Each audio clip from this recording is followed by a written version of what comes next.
Budget எதிர்பார்ப்பு அப்படின்னு இன்றைக்கும் நம்ம பேசிகிட்டு இருக்கோம், நிறைய பேட்டியில் பேசிகிட்டு இருக்கோம். பட்ஜெட் எதிர்பார்ப்பு உண்டு ஆக்கினது அவர் தான்.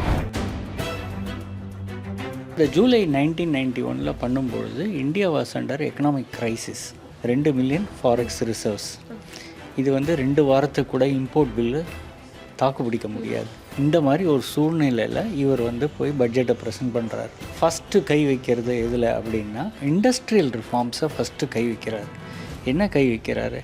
எஃப்டிஐ ஓப்பன் பண்ணுறார். 40% இருந்தது 51% எஃப்டிஐயில் கொண்டு வரதுங்கிறது பெரிய லேண்ட்மார்க் அச்சீவ்மெண்ட். இந்த இண்டஸ்ட்ரியல் பாலிசி ரிலாக்ஸேஷன் வரும்பொழுது என்ன பண்ணுறாரு? ப்ரைவேட்டைசேஷனை கொண்டு வர்றார். இந்த பப்ளிக் செக்டர் ஆதிக்கத்தை எடுத்து விட்டுட்டு ப்ரைவேட் செக்டாருக்கு நிறைய செக்டர்ஸ் ஓப்பன் பண்ணுறாரு. ஸோ இதனால் என்ன ஆகுது? எல்லாரும் இந்தியாவை பார்க்க ஆரம்பிச்சிட்டாங்க. யாருமே நினச்சி பார்த்துருக்க முடியாது. ஒரு பேலன்ஸ் ஆஃப் பேமெண்ட் க்ரைசிஸ் இருக்குது, 2 மில்லியன் தான் ரிசர்வ்ஸ் இருக்குது, 2 வாரத்துக்கு தான் இது பொருந்தும். இப்படி இருக்கிற சூழ்நிலையில் யாராச்சும் டிவால்யூவேஷன் பண்ணுவாங்களா அப்படின்னாக்கா எஸ், இவர் தான் பண்ணார். இதை பார்த்துட்டு தான் பின்னாடி சைனா கூட பூஸ்டிங் ஆஃப் எக்ஸ்போர்ட்ஸ்க்கு டிவால்யூ பண்ணுது. முன்னாள் பிரதமர் மன்மோகன் சிங் அவர்கள் உடல்நலக்குறைவால் உயிரிழந்திருக்காரு. இந்தியாவுடைய வளர்ச்சியில் அவருடைய பங்கு எந்த அளவுக்கு மிக முக்கியத்துவம் வாய்ந்தது என்பது குறித்து நம்மிடம் கலந்துரையாடுவதற்காக இணைந்திருக்கிறார் பொருளாதார வல்லுநர் ராமசேஷன் அவர்கள். வணக்கம் சார். மன்மோகன் சிங்குடைய இழப்புங்கிறது உண்மையாகவே இந்திய நாட்டிற்கு ஒரு மாபெரும் இழப்பு அப்படின்னு தான் சொல்லணும். ரிசர்வ் வங்கி ஆளுநர்லேருந்து, கவர்மெண்ட்டுக்கான ஒரு அட்வைசர்லேருந்து, திட்டக்குழுலேருந்து பலதரப்பான பரிமாணங்களில் அவர் நமக்கு எக்கனாமிக்கலி அந்த பொருளாதார வளர்ச்சிக்கு அந்த அளவுக்கு இருந்திருக்காரு. ஒரு பிரதமராகவும் சரி, இந்திய நாட்டுடைய வளர்ச்சியில் அவருடைய பங்கு எந்த அளவுக்கு முக்கியத்துவம் வாய்ந்ததுன்னு பார்க்குறீங்க? அதாவது அவர் ஆர்பிஐயில் இருக்கும்பொழுதே நிறைய டிரான்ஸ்ஃபர்மேஷனல் ரிஃபார்ம்ஸ் நிறைய பண்ணார். எக்கனாமிக் அட்வைசருங்கிறது அடுத்த பொசிஷனுக்கு வந்தார். அப்போ ஃபினான்ஸ் மினிஸ்ட்ரியில் இருக்கும்பொழுது he made a lot of changes. எப்படி எல்லாத்தையும் க்ளோஸாக பார்த்துக்கிட்டு இருந்தார். 1991 ஜூலை மறக்க முடியாத பீரியட். ஏன்னா நான் அந்த பீரியடுக்கு முன்னாடி பார்த்துருக்கேன், பின்னாடியும் பார்க்குறேன். இந்தியாஸ் ஆர்கிடெக்சர் ஃபார் எக்கனாமிக் ரிஃபார்ம்ஸ்னால் அந்த ஜூலை 91 பட்ஜெட் அப்படின்னு சொல்லுவேன். அந்த பட்ஜெட் எதிர்பார்ப்பு அப்படின்னு இன்றைக்கும் நம்ம பேசிகிட்டு இருக்கோம், நிறைய பேட்டியில் பேசிகிட்டு இருக்கோம். பட்ஜெட் எதிர்பார்ப்பு உண்டு ஆக்கினது அவர் தான். அப்போ அந்த ஜூலை 1991 பண்ணும்பொழுது India was under economic crisis. அதாவது சாவரின் டெட் டிஃபால்ட் வரக்கூடிய சூழ்நிலை. 2 மில்லியன் ஃபாரெக்ஸ் ரிசர்வ்ஸ். இது 2 வாரத்துக்கு கூட இம்போர்ட் பில்லு தாக்கு பிடிக்க முடியாது. இந்த மாதிரி ஒரு சூழ்நிலையில் இவர் போய் பட்ஜெட்டை ப்ரெசென்ட் பண்ணுறார். இவரால் என்ன பண்ண முடியும்? India was written off, literally written off. ஏன்னா நிறைய ஸ்டேட் ஃபெயிலியர் அப்படிங்கிறதுலேயே ஒரு மார்க் இருந்துக்கிட்டே இருந்தது. எப்போ பாரு டொனேஷன் இதெல்லாம் எதிர்பார்த்துட்டு இருந்தது. இப்படி இருக்கும் பொழுது இவர் 1991 ஒரு ஆப்பர்ச்சுனிட்டி நரசிம்மராவ் ஜி கொடுக்குறாரு. மன்மோகன் ஜி அதை பெருசாக எடுத்துகிட்டு போகிறார். எப்படி எடுத்துகிட்டு போகிறாருன்னா, ஃபஸ்ட்டு கை வைக்கிறது எதில் அப்படின்னா ஸ்ட்ரக்சரல் ரிஃபார்ம்ஸ் கொண்டு வரார்.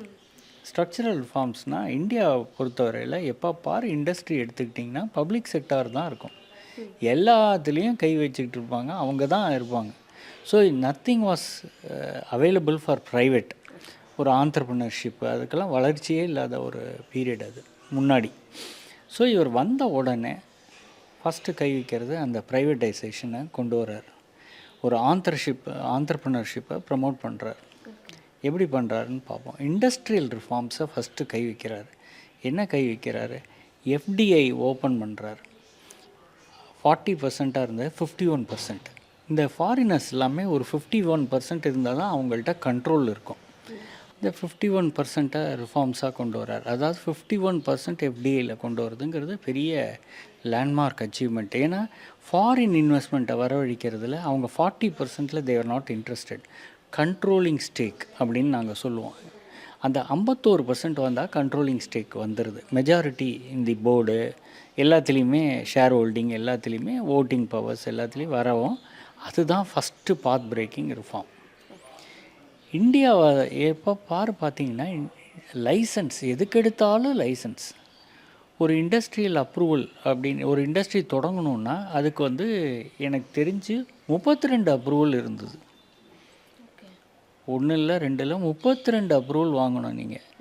அதனால இண்டஸ்ட்ரி வளர்க்கணும் போகணும் அப்படின்னு யாருக்குமே பிரயாசம் இல்லாமல் இருந்தது.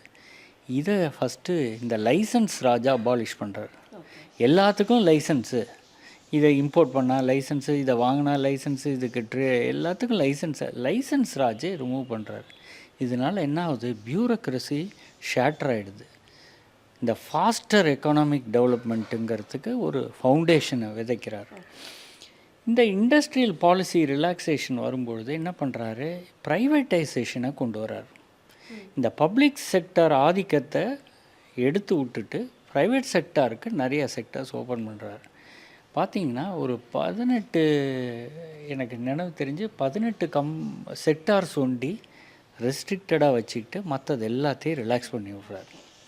ஸோ இதனால் என்ன ஆகுது, எல்லோரும் இந்தியாவை பார்க்க ஆரம்பிச்சிட்டாங்க. ஓ இது ஓப்பன் அப் ஆகுது அப்படின்னு ஒரு ஃபீல் வருது. இந்த இந்தியாவில் எப்போ பாரு ஒரு தியரி உண்டு, இன்றைக்கும் அது இருந்துகிட்ருக்கு, ப்ரொடெக்ஷனிசம். எனக்கு ஃபாரின்லேருந்து வர பொருட்களுக்கு எனக்கு இந்தியாவில் ப்ரொடியூஸ் பண்ணால் ப்ரொடெக்ஷனிசம்னு ஒரு பாலிசி இருந்தது. 300% கஸ்டம்ஸ் டியூட்டி நீங்கள் பார்த்துருக்க கூட கேள்விப்பட்டிருக்க கூட மாட்டீங்க. 300% விதிச்சா யார் உள்ளே கொண்டு வர முடியும்? கொண்டே வர முடியாது. மாறாக இங்கே வந்து பப்ளிக் செக்டார் இருக்கிறதுனால ஒரு இண்டஸ்ட்ரியல் க்ரோத்துங்கிறது பெருசாக இல்லாமல் இருந்தது. இவர் என்ன பண்ணார், அந்த 300%லேருந்து 50% கொண்டு வந்தார். பெரிய பெரிய சலுகைன்னு தான் சொல்லணும் அந்த காலத்தில். ஏன்னா நாங்கள் அந்த காலத்திலலாம் லைசன்ஸ் ராஜுக்கு போகும்பொழுது டெல்லி போய் ஒரு 15 நாள் 20 நாள் இருந்தால் தான் ஒரு லைசன்ஸுக்கு ஒரு ஷேப்பே கொண்டு வர முடியும். 2 மாதம் 3 மாதம் கழித்து மீட்டிங்ஸுக்கு கூப்பிடுவாங்க, அப்புறம்தான் அது நடக்கும். ஸோ இந்த மாதிரி இருக்கிற சமயத்தில் இதை ப்ரைவேட்டைஸ் பண்ணி இந்த லைசன்ஸ் ராஜை கில் பண்ணி பியூரோக்ரஸியை வந்து ஸ்லோனஸை ரிலீஸ் பண்ணி விட்டார் இவர் தான். இதுதான் பாத் பிரேக்கிங்காக நான் சொல்லுவேன். அப்படி பண்ணும்பொழுது என்ன ஆகுது அப்படின்னாக்கா, இந்த 51% நான் சொன்னாப்புல நடக்குது. இதை எப்படி எக்ஸ்போர்ட் எப்படி பூஸ்ட் பண்ணலாம் அப்படின்னு பார்க்குறாங்க. ஏன்னா இந்தியா வந்து நிறைய populous country. So balance of trade ஒரு பெரிய ப்ராப்ளமாக இருந்தது. நான் சொன்னாப்புல முன்னாடி அவங்க பட்ஜெட்டுக்கு தொடங்குறதுக்கு முன்னாடி பிஓபி ஆல்மோஸ்ட் எல்லாமே டிஃபால்ட்டு மைனஸ் நெகட்டிவ் எல்லாமே நெகட்டிவாக இருக்கும் பொழுது ஒரு க்ரோத்தே இல்லை. DOP was a crisis, balance of payment, import versus export, அதை நாங்கள் சொல்லுவோம். அது கிரைசிஸில் இருந்தது. அந்த கிரைசிஸை ரிலீஸ் பண்ணுறதுக்கு என்ன பண்ணுறாரு, பூஸ்ட் எக்ஸ்போர்ட்ஸ் அப்படின்னு ஒரு மூவ் கொண்டு வர்றாரு. அந்த பூஸ்டிங் எக்ஸ்போர்ட்ஸுக்கு உண்டான எஸ்எம்இ க்ரோத், எஸ்எம்இன்னு இன்றைக்கி நம்ம சொல்கிறோம், ஸ்மால் இண்டஸ்ட்ரீஸ்க்கு ஒரு இம்பெட்டஸ் கொடுத்தது அவர் தான் அப்போ 91. இந்த பூஸ்டிங் எக்ஸ்போர்ட்ஸ் எப்படி பண்ணுறாங்க அப்படின்னாக்க, நிறைய private sector participation, faster economic growth, delicensing, இதெல்லாம் தான் ஒரு பெரிய மூவாக கொண்டு வந்து அந்த பேலன்ஸ் ஆஃப் பேமெண்ட்டு க்ரைசிஸை டிஃப்யூஸ் பண்ணுறாங்க இந்த ஃபாரின் இன்வெஸ்ட்மெண்ட். அப்போ என்ன பண்ணுறாரு, மேஜராக பண்ணது என்னென்னா யாருமே நினச்சிருக்க முடியாது, டிவேல்யூவேஷன் ஆஃப் தி ருப்பி 18% பண்ணாங்க. ஏன்னா அப்போ தான் இப்போ ஒரு சின்ன எக்ஸாம்பிள் இருப்போம், 25 ரூபா இருக்குது இந்தியா ருப்பி இருக்குது வர்சஸ் டாலர். 25 ரூபா இருக்கும்பொழுது எக்ஸ்போர்ட்டர்ஸ் வில் நாட் பெனிஃபிட் இல்லைங்களா. அதனால் அதை டிவேல்யூ பண்ணும்பொழுது 25 வில் பிகம் 30 ரூபா ஆகும். அந்த 30 ரூபாவில் வரும்போது எக்ஸ்போர்ட் பண்ணலாமே, நமக்கு நிறைய கிடைக்குமே, பணம் நிறைய கிடைக்குமே அப்படின்னு ஒரு பூஸ்டிங் எக்ஸ்போர்ட்ஸ்க்கு ஒரு மூவாக இருந்தது. அந்த 18% தான் ஸ்டார்டிங் பாயிண்ட். யாருமே நினச்சி பார்த்துருக்க முடியாது. ஒரு பேலன்ஸ் ஆஃப் பேமெண்ட் க்ரைசிஸ் இருக்குது, 2 மில்லியன் தான் ரிசர்வ்ஸ் இருக்குது, 2 வாரத்துக்கு தான் இது பொருந்தும். இப்படி இருக்கிற சூழ்நிலையில் யாராச்சும் டிவேல்யூவேஷன் பண்ணுவாங்களா அப்படின்னாக்கா, எஸ், இவர் தான் பண்ணார். இதை பார்த்துட்டு தான் பின்னாடி சைனா கூட பூஸ்டிங் ஆஃப் எக்ஸ்போர்ட்ஸ்க்கு டிவேல்யூ பண்ணுது. டேக்கிங் அன் எக்ஸாம்பிள் தானே, ஏதாவது ஒரு ஃபோர் ரன்னர் இருந்தால் தானே பண்ணுவாங்க. ஸோ இந்த மாதிரி க்ரைசிஸ்லேயே யாருமே நினைத்து பார்க்க முடியாத ஒரு டிவேல்யூஷனை 18% கொண்டு வந்ததுனால எக்ஸ்போர்ட்டுக்கு ஒரு பெரிய பூஸ்ட் இருந்தது. சரி, அடுத்த பிரச்சனைக்கு வருவோம். சரி ஐஎம்எஃப்ல போய் ஒரு 200 மில்லியன் கடன் வாங்குவோம் அப்படின்னு பண்ணார். எல்லாரும் திட்டினாங்க, எதுக்கு ஐஎம்எஃப் போகிறாங்க, கடன் வாங்குறாங்க. எப்படி நடத்துறது? இப்போ நம்ம வீட்டில் போனால் இல்லைன்னா என்ன பண்ணுறோம், ஃப்ரெண்டுக்கிட்ட கேட்குறோம், இந்த பேங்க்கில் போய் பாரோ பண்ணுறோம். இதே தான் அவரும் பண்ணார். ஸோ இதெல்லாம் பண்ணும்பொழுது ஒரு பாத் பிரேக்கிங், அதான் இந்தியா வந்து அப்போ தான் ஓப்பன் அப் ஆகுது. இதுவரை ஷெல்லில் இருந்து ப்ரொடெக்ஷனிசம் 300% கஸ்டம்ஸ் டியூட்டி இருந்தது, 50% ஆக்குறாங்கன்னா சரி ஏதோ ஓப்பன் அப் பண்ணுறாங்க நம்மளும் வருவோம் அப்படின்னு சொல்லி எல்லாரும் வர ஆரம்பிக்கிறாங்க. அதனால ஃபாரெக்ஸ் ரிசர்வ்ஸ் இம்ப்ரூவ் ஆகுது. இதுக்கு முதுகெலும்பாக இருந்தவர் நரசிம்மராவ்ஜி, அதை மறக்க முடியாது. அவர் தான் இதை வந்து ஒரு பரிமாணமாக கொண்டு வந்தார். இந்த மாதிரி பண்ணுவோமேன்னு சொல்லும்பொழுது எஸ் அப்படின்னு சொல்கிறார். மாறாக அவர் வேண்டான்னு சொல்லியிருந்தாங்க நடந்திருக்காது. ஸோ இதனால் டெஃபினட்டாக இவரோட பிரெயின், இவர் ஜாஸ்தி அதிகம் பேச மாட்டார், is not a big orator. But வந்து ஆக்ஷனில் செயல்பாடில் காமிச்சிட்டார். எப்படி ஆர்பிஐ கவர்னராக இருக்கும்போது சர்டன் ட்ரான்ஸ்ஃபர்மேஷன், அது ரொம்ப டீட்டெயில்ஸ் போக வேண்டாம், மக்களுக்கு புரியாது, அந்த பண்ணார். எக்கனாமிக் அட்வைசராக இருக்கும்பொழுதே நிறைய விஷயங்கள் பேசி அதெல்லாம் திருத்தங்கள்லாம் கொண்டு வந்தார். பிளானிங் கமிஷனில் பெரிய அந்த 5 இயர் பிளான்லாம் வந்ததெல்லாம் இவர் காலத்தில் தான் வந்தது. அந்த 5 இயர் பட்ஜெட் மாதிரி போட்டு அதை என்னென்ன பிளானில் கொடுக்கலாம் அப்படின்னு. ஸோ இந்த மாதிரி பண்ணும்போது ஒரு பெரிய ரிஃபார்ம் ஸ்ட்ரக்சர் ஒன்று நடந்தது. இதுக்கு வந்து வித்திட்டவர் இவர் தான். இன்றைக்கும் அதுக்கு தலை வணங்கணும். நிறைய எக்கனாமிக் பாலிசிஸ் அதுக்கப்புறம் நிறைய பேர் ஃபாலோ பண்ணி இந்தியாவை டெவலப் பண்ணாங்க. இப்போ இருக்கிற கரண்ட் கவர்மெண்ட்டும் is very very open up on all the reform structure பண்ணி சிம்பிளிஃபை பண்ணுறோம் இன்கம் டேக்ஸ் அப்படிங்கும்போது டெஃபினட்டாக எல்லாருக்குமே அது ஒரு பிடித்தமான பாயிண்ட்டாக தான் இருக்குது. மன்மோகன் சிங் செஞ்சது இவ்வளோ விஷயங்கள் நீங்கள் பட்டியலிட்டீங்க. என்றைக்குமே நம்ம நினைவு கூறக்கூடிய விஷயங்கள் இதெல்லாம் முக்கியமாக சிக்னிஃபிகன்ஸாக இதெல்லாம் பண்ணியிருக்காரு அப்படின்னா என்ன மாதிரியான திட்டங்கள் சொல்லுவீங்க சார்? அதாவது monopoly restrictive trade practices act அப்படிங்கிறத கொண்டு வந்தார். இந்த மோனோபொலியை அழித்து ரெஸ்ட்ரிக்டிவ் ட்ரேடு நீ வந்து உனக்குள்ளாரே அமைக்கக்கூடாது. இன்றைக்கும் இருக்கிற கன்சியூமர் லாஸ்லாம் பார்த்தீங்கன்னா அதை சார்ந்து தான் வந்திருக்கு. இப்போ நமக்கு காம்படிஷன் ஆக்டுன்னெலாம் இருக்குது. இது எம்ஆர்டிபி ஆக்டு தான் ஒரு ஃபண்டமெண்டலாக இருந்தது. இப்போ ரீசெண்டாக தான் அந்த காம்படிஷன் ஆக்ட் வந்து அதை ரீப்ளேஸ் பண்ணாங்க. ஸோ இதெல்லாம் வந்து மொனாப்ளியெல்லாம் எடுத்து விட்டோன்னா என்னாச்சு, எல்லோரும் நம்மளும் விளையாட்டில் வரலாமே அப்படின்னு வந்து சேர்ந்துக்கிட்டாங்க.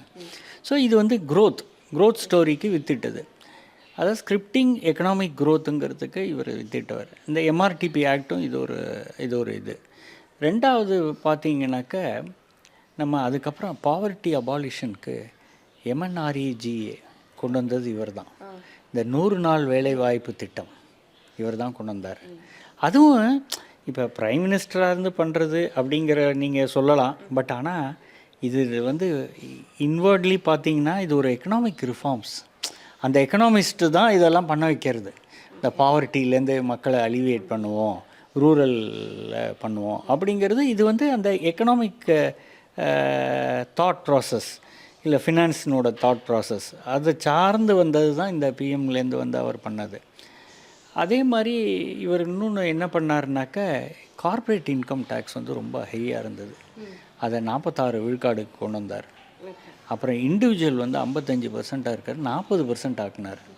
அப்போ தான் இந்த டேக்ஸ் ஸ்லாப்ஸ் எல்லாம் 4 கொண்டு வந்தார். ரிஃபார்ம் ஸ்ட்ரக்சரில் 4லேருந்து 3 ஆக்குனார். இந்த மாதிரி ரிஃபார்ம் ஸ்ட்ரக்சர்லாம் பண்ணும்பொழுது இந்தியா வந்து சிம்பிளிஃபைடு கண்ட்ரி அப்படிங்கிறது புரிய ஆரம்பிச்சது. ஸோ இதுக்கு உண்டான பாத் பிரேக்கிங் ரிஃபார்ம்ஸ் வந்து 91லேருந்து பண்ணி அவர் கண்டினியூ பண்ணார். இவர் வந்து ஃபினான்ஸ் மினிஸ்டராக வந்து இவ்வளோ தூரம் சாதிப்பார்னு யாரும் எதிர்பார்க்கல. அவர் சாதித்தது பெரிய விஷயம். இன்ஃபேக்ட் இந்தியாவுக்கு இத்தனை பில்லியன் பாப்புலேஷனுக்கு வந்து ரொம்ப தேங்க்ஃபுல்லாக இருக்க வேண்டிய ஒரு நாளாக இதை நான் கருதுகிறேன். அதாவது இதை கொஞ்சம் நினைவு கூர்ந்துக்கணும் மக்கள். வேறு என்ன அவர் என்ன பண்ணார் அப்படிங்கிறதுக்கு மோர் ஆஃப் அவர் வந்து நார்த் இந்தியன் அப்படின்னு நினைப்பாங்க. அவர் கொஞ்சம் பேச மாட்டார், but he did lot of action points.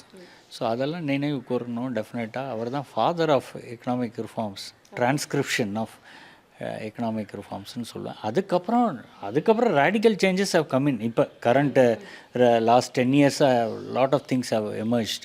அதெல்லாம் டிஃப்ரெண்ட். பட் நீங்கள் ஸ்பெசிஃபிக்காக மன்மோகன் சிங் என்ன பண்ணாருன்னு கேட்டதுனால இந்த பாயிண்ட் சொன்னேன். நிச்சயமாக சார். மன்மோகன் சிங் குறித்த நினைவுகளையும் அவர் பொருளாதாரத்தில் செஞ்ச புரட்சிகளையும் எங்கள் கூட்ட நினைவு கூர்ந்ததுக்கு நன்றி சார். நன்றி.